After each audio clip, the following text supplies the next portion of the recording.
Bonjour, je voudrais vous parler d'un verset qui m'a particulièrement marqué. C'est dans le livre de l'Apocalypse au chapitre 2, versets 4 à 5. Jésus dit ceci à l'ange de l'église d'Éphèse après avoir fait ses prouesses, après lui avoir dit ce qu'il aimait en fait chez lui. Il lui dit: j'ai cependant un reproche à te faire. Tu as abandonné l'amour que tu avais au début. Allons, rappelle-toi d'où tu es tombé. Change et reviens à ta conduite première. Sinon je viendrai à toi, je déplacerai ton chandelier.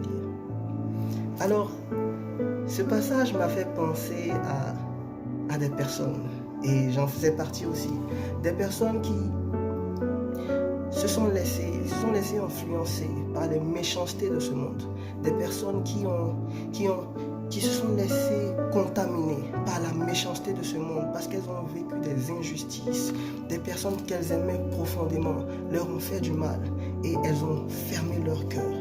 Mais la Bible dit, dans le même livre d'Apocalypse, au chapitre 1, Jean décrit Jésus comme quelqu'un qui a un visage qui brille comme le soleil.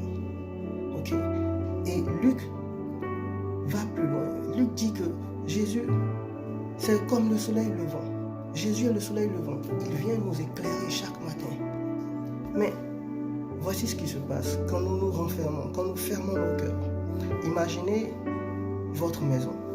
Vous êtes dans votre maison, la nuit, les stores sont baissés, les rideaux sont fermés. Et le matin, il y a le soleil. À midi, il y a le soleil. Mais les rideaux sont toujours fermés, les stores sont baissés. Vous n'allez pas voir le jour. Vous allez rester dans le noir, vous allez rester dans les ténèbres. Et c'est ce qui se passe. C'est ce qui se passe quand on décide de fermer nos cœurs. On décide de se renfermer sur nous-mêmes à cause des difficultés de la vie, à cause des méchancetés. On décide de ne plus aimer. On décide de ne plus répandre l'amour de Jésus-Christ. En ce moment-là, on ne peut pas voir la lumière de Jésus. Alors, voici ce qu'il faut faire. C'est simple. Il faut dire à Jésus tout simplement: Seigneur, je sais que pendant plusieurs jours, je t'ai fermé mon cœur. Je sais que pendant plusieurs semaines, je t'ai fermé mon cœur. Pendant plusieurs mois, pendant des années, je t'ai fermé mon cœur. J'ai été victime de ceci, de cela. Telle personne m'a fait ceci, m'a fait cela. Et j'ai été profondément blessé. Je sais que le diable m'a trompé. Et mon cœur s'est renfermé. Aujourd'hui, je veux te dire que je sais que c'est toi ma lumière. Je veux te laisser entrer en moi. Je veux t'ouvrir mon cœur. C'est pourquoi je te demande d'accepter de prendre mes fardeaux, accepter de prendre mes blessures et me guérir dans mon être intérieur. Et vous laissez Jésus travailler en vous. Vous marchez dans la sainteté.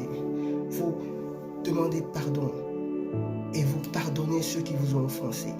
Vous pardonnez les injustices que vous avez subies parce que c'est Jésus qui a dans sa bouche l'épée à double tranchant, comme pour séparer le bien du mal, pour prononcer un jugement. C'est lui qui établit sa justice. Donc laissez-le agir dans votre vie, s'il vous plaît. Voici mon exhortation de ce midi et j'espère que le Saint-Esprit va venir vous aider. Je crois en cela. Je vous dis bonne journée dans la paix du Christ. Amen.